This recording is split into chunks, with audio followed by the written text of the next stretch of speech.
Hey, Shalom, Akim, Shalom, Call Hello, Yahweh, Bahashem, Yahweh Shah, Bahashem, Rakah, Dash, on the send double honors to the apostles and elders of Great Millstone. I send much peace, love, and salutations to Yakim out there pushing word and sincerity and truth. This is Brother Ariala. And this will be the fifth part of the spiritual seeds of greatness. This will be entitled Purpose, as you brothers can see, Purpose. And, we did a previous spiritual seed of greatness on imagination and just having a vision for the kingdom. And when we hear that word purpose, definitely that can bring that same thing to mind.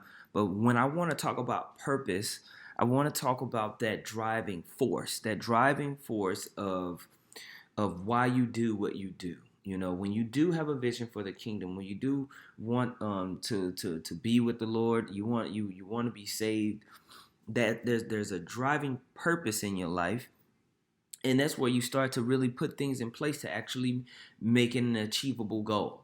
And so I want to talk about that, within our day-to-day walk. I like to talk about practicality and, just some points for being here and why we're here and making sure that we are taking responsibility as individual men within the ministry to actually say, hey, I am a part of something. I am, in my day-to-day life, creating the habits necessary that the Bible has laid out for me to be within the ministry and win.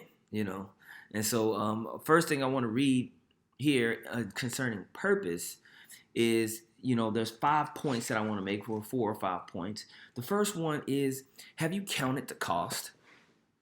For the young brothers and even the sisters that are on the other side watching these and learning from these videos, for young men within the camps, and maybe even some brothers that have been here for a while, have you actually counted the cost?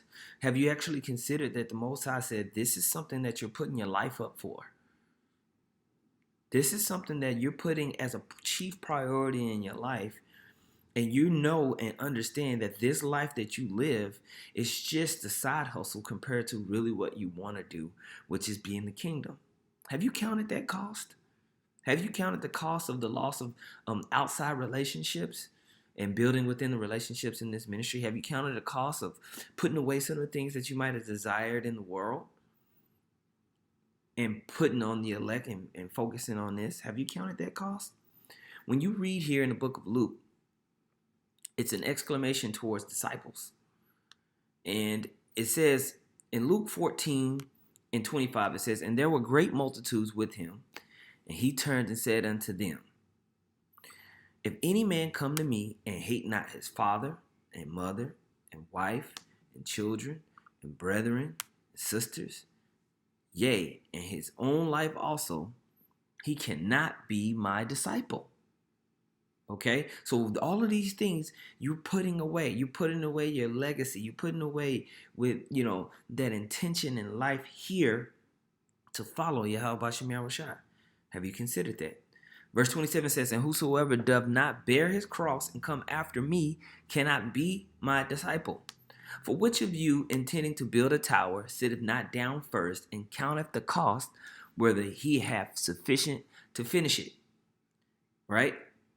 Have you considered, man, my wife's situation, my kid's situation, my job situation, this situation, when I decide to come into this ministry, I'm putting myself behind enemy lines.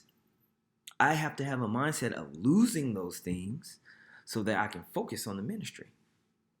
So I can make sure that the ministry remains a priority in my life, the chief priority in my life. Because these people might not agree with that. My job might not agree with that. I've lost a job, when people saw the videos of me preaching. Other brothers have lost jobs. Other brothers have lost marriages. Children turned their backs against them. Relationships torn because of the belief in the confession of Yahweh Bashem Yahushua as the power of the universe and us being the Israelites. Lost many things. Now we're under the threat of what? Imprisonment, being called a terrorist. You have people calling us rapists and bashing who we are in public. Have you counted that cost? Verse 29 says, least happily after he hath laid the foundation and is not able to finish it, all that behold it began to mock him, saying this man began to build and was not able to finish. You see? And that's what happens when you start within this truth. You haven't counted the cost of maybe the loss and strain of relationships and situations. And now, oh no, now you want to turn back. Oh, whoa, whoa, whoa, whoa. I didn't know, being a part of the truth was gonna require all of this. And so those very same people that saw you, kind of move towards the ministry with such fervency, now you're drawing back. Now they're saying, "Oh, I thought you was big top notch Israelite, man. You have fringes on your Jordans." Make sure for one of the first keys of the seeds of greatness within purpose is understanding, why are you here? What are you actually becoming a part of? What is the mission? And when we're looking at that, leads into the next thing. When you see the disciples and when the Lord went back up to sit on the right hand side of the Heavenly Father, and it was up to the disciples who turned to apostles to go and spread the word across the world, the second thing that they did, because they understood they were under the threat of being in prison, right? When you read here in Acts 4, it says, "And as they spake unto the people, the priests and the captains of the temple and the Sadducees came upon them, being grieved that they taught the people and preached through Yahushua the resurrection from the dead. And they laid hands on them and put them in hold until the next day, for it was now eventide." Right? Right? And so, but John and Peter, they understood that. They had already counted the cost. Right? Skipping down to verse 13, it says, "Now when they saw the boldness of Peter and John, and perceived that they were unlearned and ignorant men, they marveled, and they took knowledge of them that they had been with Yahushua. And beholding the man which was healed standing with them, they could say nothing against it. But when they had commanded them to go aside out of the council, they conferred among themselves." So they're talking about Peter and John. I'm not going to go into all of that. What I want to get into is the mindset of, okay, we have this mission. We understand. We counted the cost that people are going to come against us. We want to spread this gospel. What do you do now? When you get down into the to the back end of this, and the ministry starts to grow, and what happens is you have to start to get organized. You have to start getting your life together so you can actually go out there and minister. Go out there and focus on the truth. Acts 4:32 says, "And the multitude of them that believed were of one heart and of one soul. Neither said any of them that aught of the things which he possessed was his own, but they had all things common." Do you have that mindset? Right? "And with great power gave the apostles witness of the resurrection of the Lord Yahushua, and great grace was upon them all. Neither was there any among them that lacked. For as many as were possessors of lands or houses sold them, and brought the prices of the things that were sold, and laid them down at the apostles' feet. And distribution was made unto every man according as he had need. And Joses, who by the apostles was surnamed Barnabas, which is, being interpreted, the son of consolation, a Levite of the country of Cyprus, having land, sold it, and brought the money and laid it at the apostles' feet." What happened? What is happening? They are beginning to get their resources together so that they could go out and make sure that they could spread this ministry. Now, are we in different times? Yes. Is the situation different? Yes. Do brothers just have lands to go sell necessarily like that? No. But we do all have a duty within this ministry to be able to come to the table with something. All right. And I always tell brothers this: you are in this truth, you're learning all this stuff, you are more than capable with getting a job or getting yourself into a situation to where you can tithe, you can have time for the ministry. Okay. So there's two things that you're putting together: your time and your resources. You want your time and your resources, which is the money you make or whatever skills you bring, to put the truth as a priority. We have all things together, all things common, right?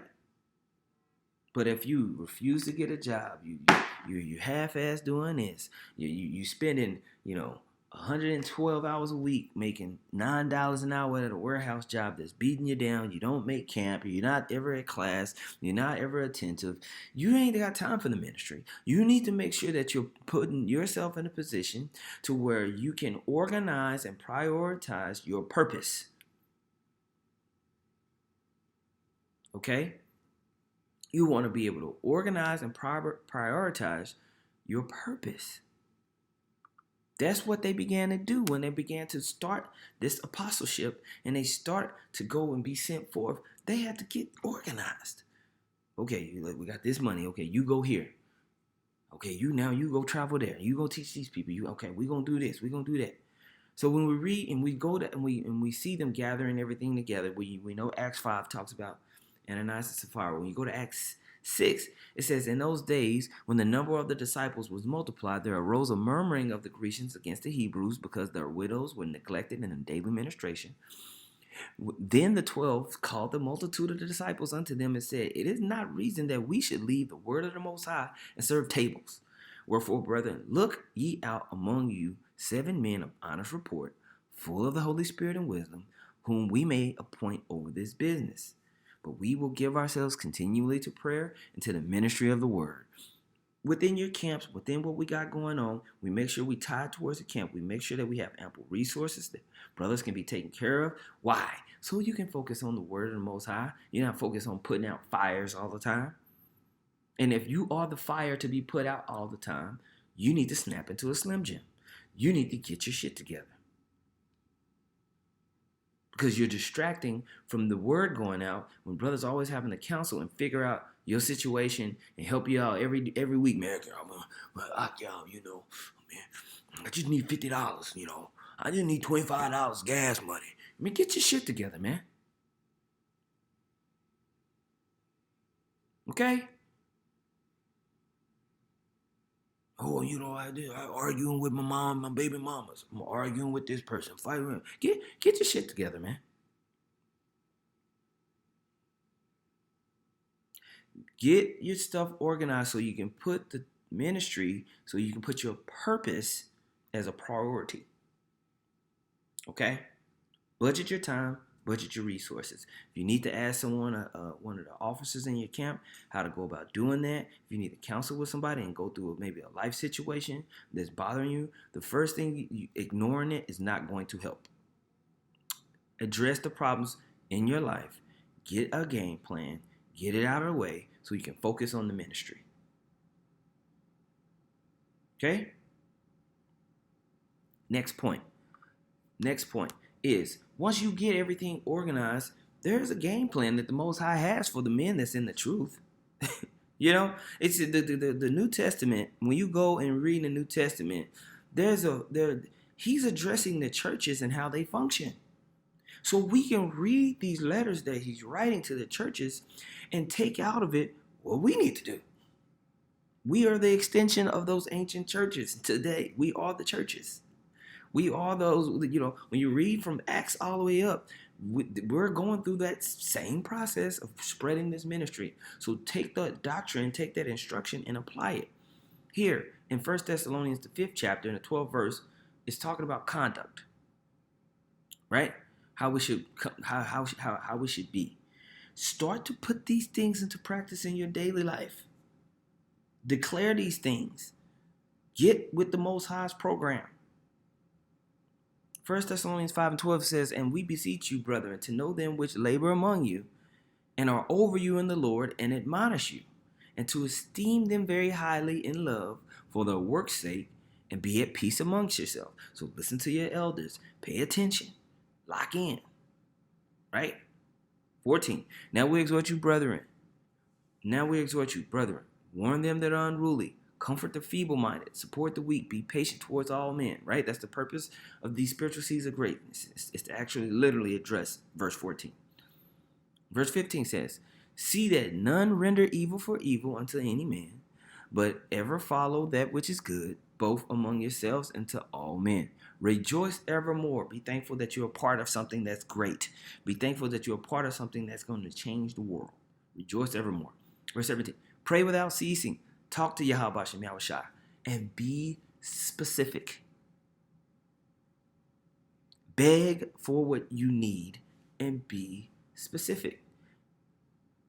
Pray without ceasing and be specific.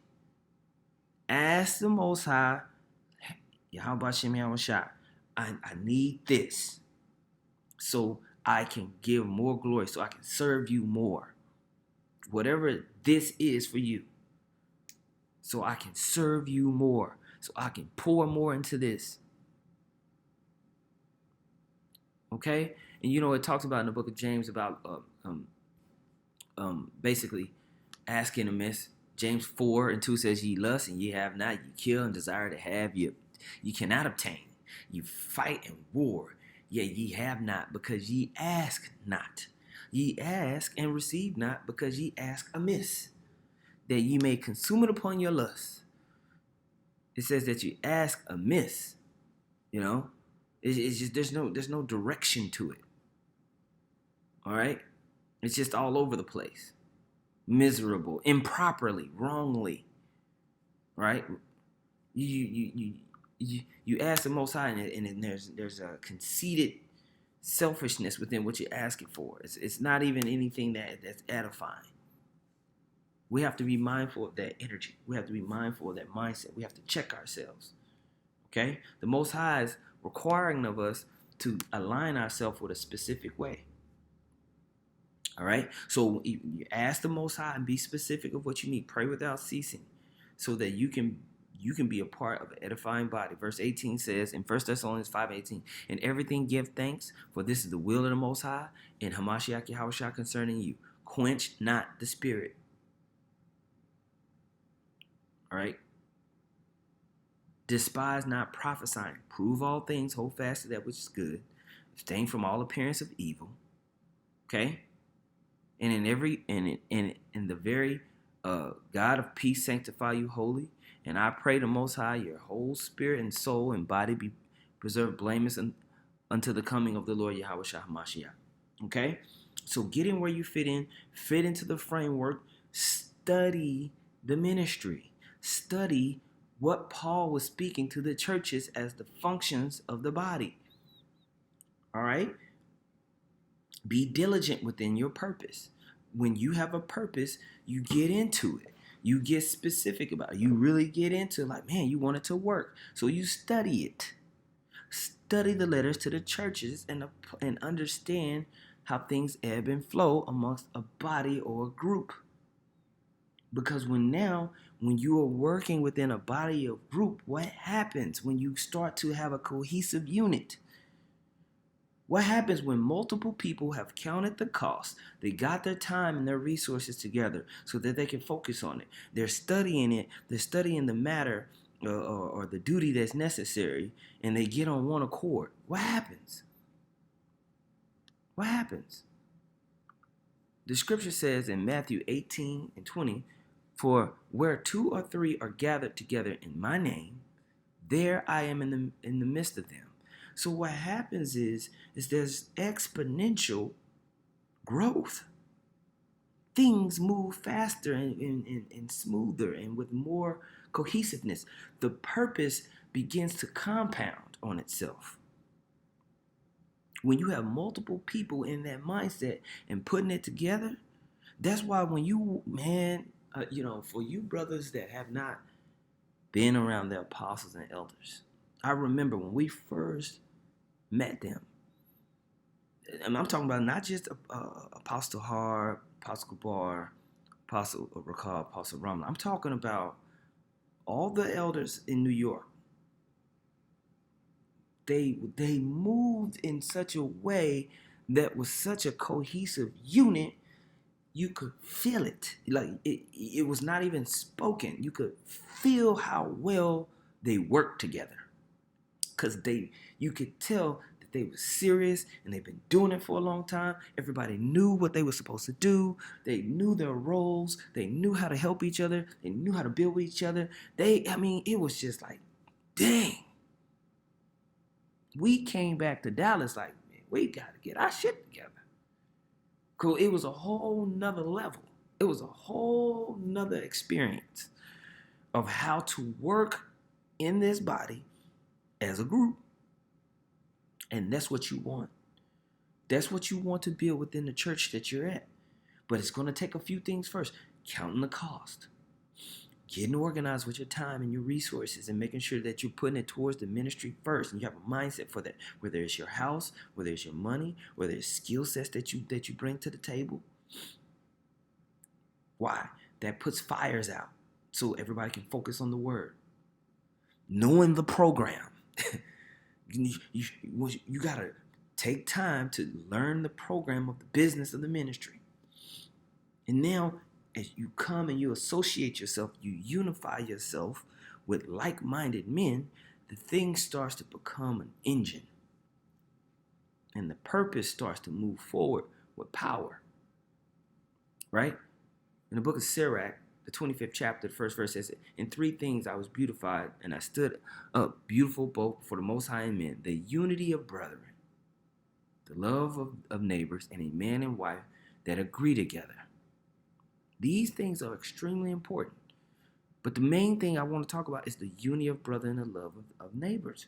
Okay? As far as the working with his men, don't get me wrong, having a man and a wife agreeing is extremely powerful when a woman knows how to support her man and everything like that. But for the sake of this ministry, the temple is with men, and so that unity, there's exponential spiritual growth when men are on one accord. Okay?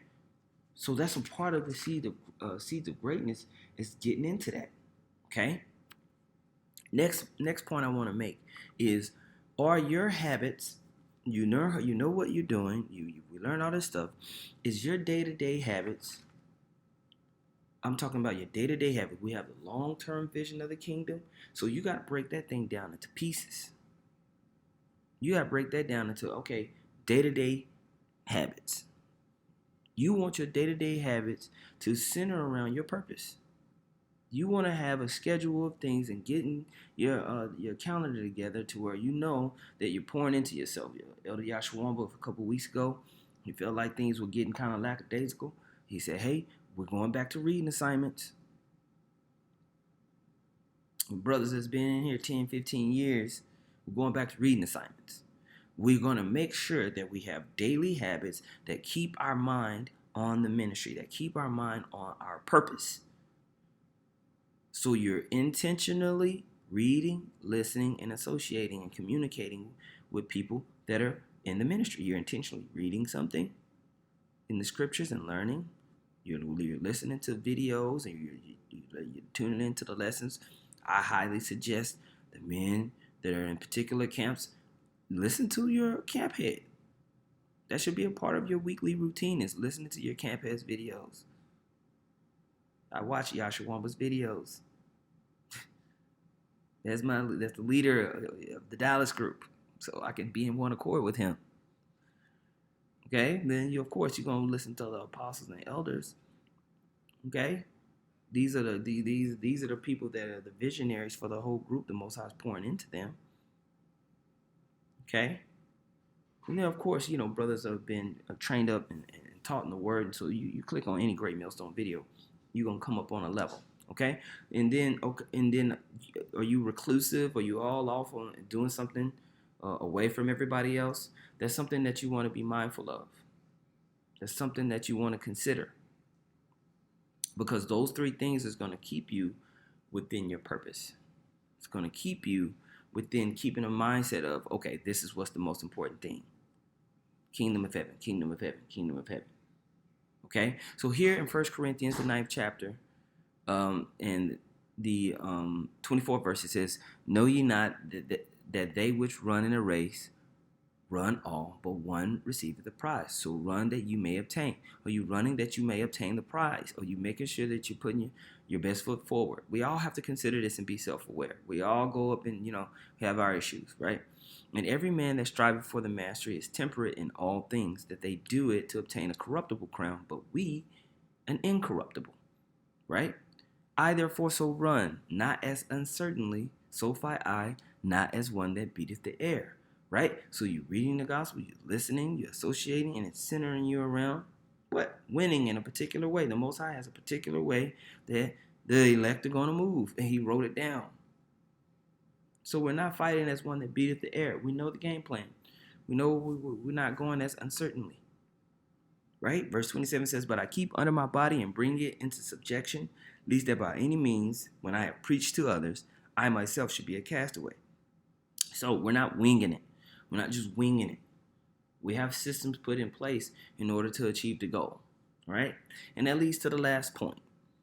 You have to, when you have purpose, when we're fighting for our purpose, we have to maintain proper perspective. We have to maintain proper perspective so we don't get too far over this way or too far over that way.